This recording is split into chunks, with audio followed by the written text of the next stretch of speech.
மக்களே, welcome to Delhi tax. எல்லாருக்கும் ஒரு ஹாப்பியான ப்ரோமோ வந்து ரிலீஸ் ஆகிருக்கு. ரொம்ப ஹாப்பி இல்லைனாலும் நம்ம இருக்க கரண்ட் சுச்சுவேஷனுக்கு இதுவே வந்துட்டு ஒரு ஹாப்பியான ப்ரோமோ மாதிரி தான் நான் ஃபீல் பண்ணேன்.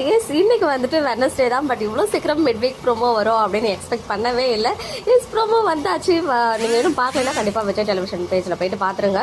இன்னைக்கு எபிசோடோட சீனுமே கொஞ்சம் அதில் இருந்துச்சு. பிகாஸ் அந்த லாயர் வந்து போகிற சீனு அதெல்லாம் இருந்துச்சு. அண்ட் அடுத்த நாளுமே பார்த்தீங்கன்னா விஜய் அண்ட் காவேரி நம்ம பிரவீன் சார் சொன்னார் இல்லையா, த பிளான் இஸ் ஆன் அப்படின்னு சொல்லி அதே காஸ்டியூம்ல தான் இருக்காங்க. அப்போ ஒன் செகண்ட் லாயர் வந்து சைன் பண்ணுமா அப்படின்னு சொல்றாரு. மேடம் சைன் பண்ணிட்டு விஜயை பார்த்து டிவோர்ஸ் பேப்பர் தானே, நான் எப்போ வேணாலும் போக ரெடியா இருக்கேன் அப்படின்னு சொல்லிட்டு சொல்றாங்க.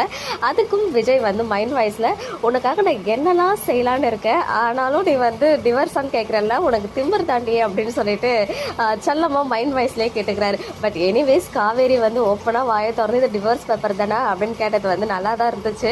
ஸோ கண்டிப்பா ஏதோ ஒரு பெரிய சம்பவம் வெயிட்டிங்ல இருக்கு. ஏன்னா பிரவீன் சார் எந்த பிக்சர் போட்டாலும் அதுக்கு வந்து ஒரு பெரிய இம்பாக்ட் வந்து கிரியேட் பண்ணுற மாதிரி சீனாக தான் இருக்கும். ஸோ இதுவுமே வந்து கண்டிப்பாக நம்ம பிரவீன் சார் வந்து டிசப்பாயிண்ட் பண்ண மாட்டாங்கன்னு தான் அப்போலேருந்து சொல்லிட்டு இருக்கேன். ஸோ அவர் மேலே இன்னுமே ஹோப் இருக்குது. ஸோ 500 எபிசோட்லேயே இந்த சீன் வருதா, இல்லை இன்னும் இந்த சீனை கொஞ்சம் ஃபாஸ்ட்டாக மூவ் பண்ணி இந்த சீனுக்கு அப்புறம் விஜய் அண்ட் காவேரியோடைய ஸ்பெஷல் மூமெண்ட்ஸ் ஏதாவது கொடுக்குறாங்களா அப்படின்றத நம்ம வெயிட் பண்ணி பார்க்கலாம். ஸோ ப்ரோமோ பார்த்தீங்களா, உங்களுடைய ஒப்பீனியன்ஸ் என்ன அப்படின்னு கமெண்ட்டில் சொல்லுங்கள். ஓகே மக்களே, நெக்ஸ்ட் வீடியோவில் மீட் பண்ணுறேன். எக்ஸ்க்ளூசிவ் அப்டேட்ஸ்க்கு மறக்காம நம்ம யூடியூப் சேனலை சப்ஸ்கிரைப் பண்ணிக்கோங்க.